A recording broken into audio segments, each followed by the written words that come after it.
విచ్చేసినటువంటి సంఘ సభ్యులు, అదేవిధంగా వేదిక పైనటువంటి మార్కెట్ చైర్మన్ మారగంగారెడ్డి గారికి, అదేవిధంగా ఆయిల్పేట్ చైర్మన్ జంగా రాఘవరెడ్డి గారికి, డిసిసిబి చైర్మన్లు పెద్దలు దేవేందర్ రెడ్డి గారికి, శ్రీనివాస్ రెడ్డి గారికి, అదేవిధంగా భోజరెడ్డి గారికి, డిసిఎంఏ చైర్మన్లు సోదరుడు తారాచంద్ ప్రభాకర్ రెడ్డి గారికి, అదేవిధంగా సీనియర్ సహకార సభ్యుడు అనుకోవచ్చు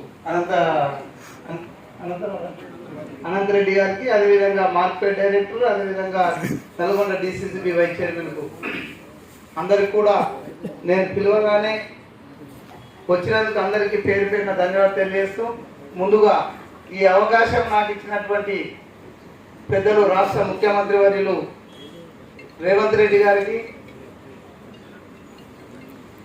ఈ శాఖ నిర్వహిస్తున్నటువంటి ఎప్పటికప్పుడు మాకు సూచనలు సలహాలు ఇస్తున్నటువంటి పెద్దలు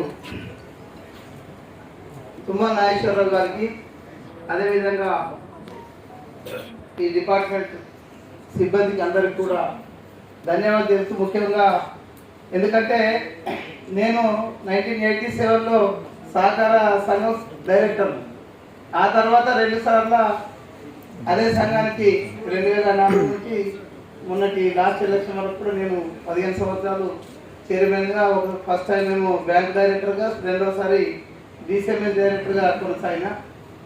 ఇక బహుశా సందర్భంలో మాట్లాడుతుంటే కోఆపరేటివ్ ఏరియాలో పనిచేసినట్టే కోఆపరేటివ్ అని చెప్తే నాకు ముఖ్యమంత్రి గారు కూడా డైరెక్ట్ కోఆపరేటివ్ అని కనిపించినట్టయింది.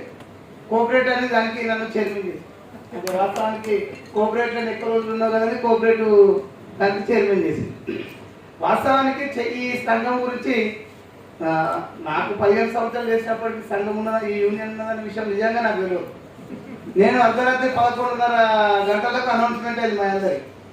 అనౌన్స్మెంట్ అయిన తర్వాత లాస్ట్కు నాకేమొచ్చింది చూస్తే సహకార యూనియన్ చైర్మన్ అంటున్నాను. అన్నారు అన్నట్టు ఇప్పుడు యూనియన్ అంటే ఇదేం యూనియన్ అనే పరిస్థితి ఉంటే అప్పుడు గూగుల్లో సెర్చ్ చేసింది అసలు సహకార యూనియన్ పని ఏం చేయాలి, ఏది అసలు ఎక్కడ ఉందని నేను గూగుల్లో సెర్చ్ చేసిన తర్వాత కానీ తెలియలేదు నాకు నిజానికి.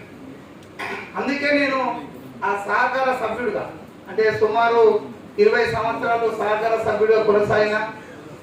వచ్చిన తర్వాత ట్రైనింగ్ గతంలో నిర్వహిస్తుంది. నేను నిజామాబాద్లో కూడా ఒకటి పెట్టించిన, సిఎస్సి మీద ఒక ట్రైనింగ్ నిర్వహించినాం. ఆ తర్వాత వారోత్సవాలను ద్వారా మనం జిల్లాలకు వెళ్ళొచ్చనే ఉద్దేశంతో నేను ఇటు రంగారెడ్డి జిల్లాలో మేడ్చల్ జిల్లాకి వెళ్ళాం.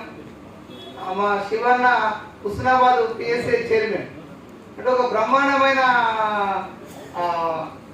వారోత్సవాలు పెద్ద సభలు ఏర్పాటు చేశాను. అంటే నిజంగా చెప్పాలంటే బహిరంగ సభలు ఏర్పాటు చేసింది. నేను ఏంటంటే మంత్రి గారిని ఏ జిల్లాలో ఉంటే ఆ జిల్లా మంత్రి గారిని వెళ్తామని ప్రతి మంత్రి గారిని అడుగుతున్నప్పుడు సహకార వ్యవస్థ మీద అభిమానం ఉన్నటువంటి పెద్దలు పొన్నం ప్రభాకర్ గారు ఏమన్నారంటే, ఎక్కడెందుకు నా జిల్లాలో నాలెడ్జ్ అని పెట్టమంటని హుస్నాబాద్లో నా పెద్ద సొసైటీ అక్కడ పెట్టమంటే శివన్న నిజంగా వ్యయ ప్రయాసాలు కోర్చి అంటే బ్రహ్మాండమైన కార్యక్రమాన్ని ఏర్పాటు చేసింది అక్కడ హుస్నాబాద్.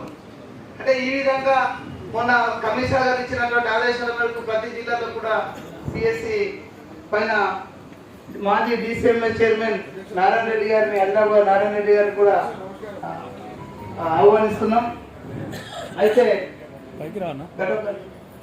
ఈ విధంగా పోతుంటే ఇదంతా ఒక సహకార వ్యవస్థలో నాకున్న అనుభవాన్ని చెప్పిన. అయితే ఈ వ్యవస్థలో ఇక్కడ సహకార యూనియన్ను సహకార వ్యవస్థలో ప్రతి సహకార సభ్యుని యొక్క సహకార సంఘాలపై పూర్తి అవగాహన కల్పించడానికై సహకార విద్యా శిక్షణ ఎంతో అవసరం. విద్యా శిక్షణ అనేది మన సహకార సూత్రంలో ప్రధానమైనది.